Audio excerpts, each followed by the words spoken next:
আর কিছুদিন পরেই 2025 সাল আসতেছে। সুতরাং 2025 সালকে নিয়ে আমরা অনেকে যারা সচেতন অনেকে কিন্তু পরিকল্পনা করতেছি আমাদের স্বাস্থ্য নিয়ে, আমাদের ব্যবসা নিয়ে পরিকল্পনা করতেছি। এখন আপনি যদি 2025 সালে ব্যবসা করতে চান, নিজে বিজনেস করতে চান, এই ভিডিওটা আপনার জন্য খুব গুরুত্বপূর্ণ এবং এই পয়েন্টটা ভালো মতো বোঝার চেষ্টা করবেন। মনে করেন বিজনেস মানে আমি কোনো একটা পণ্য বিক্রি করব অথবা কোনো একটা সেবা দেব। যদি পণ্য বিক্রি হয় তাহলে কোন ধরনের পণ্য বিক্রি করব।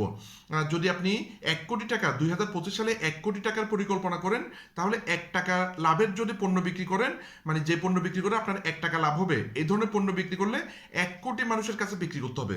যে পণ্য বিক্রি করলে 10 টাকা লাভ হবে, এই ধরনের পণ্য বিক্রি করলে 10 লাখ মানুষের কাছে বিক্রি করতে হবে। যে পণ্য বিক্রি করলে 100 টাকা লাভ হবে, এই ধরনের পণ্য বিক্রি করলে 1 লাখ মানুষের কাছে বিক্রি করতে হবে। যে পণ্য বিক্রি করলে 1000 টাকা লাভ হবে, এই ধরনের পণ্য বিক্রি করলে 10,000 মানুষের কাছে বিক্রি করতে হবে। এবং 10,000 টাকা লাভ হয় এই ধরনের পণ্য বিক্রি করলে আপনি মাত্র 1,000 মানুষের কাছে বিক্রি করতে হবে। কোনটা সহজ? আসলে কম মানুষের কাছে বিক্রি করা সহজ।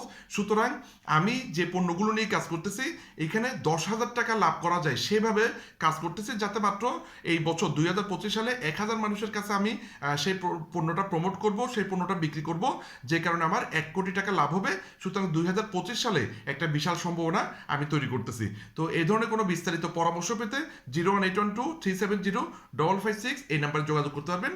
আর ভিডিওটি ভালো লাগলে শেয়ার করবেন। ধন্যবাদ।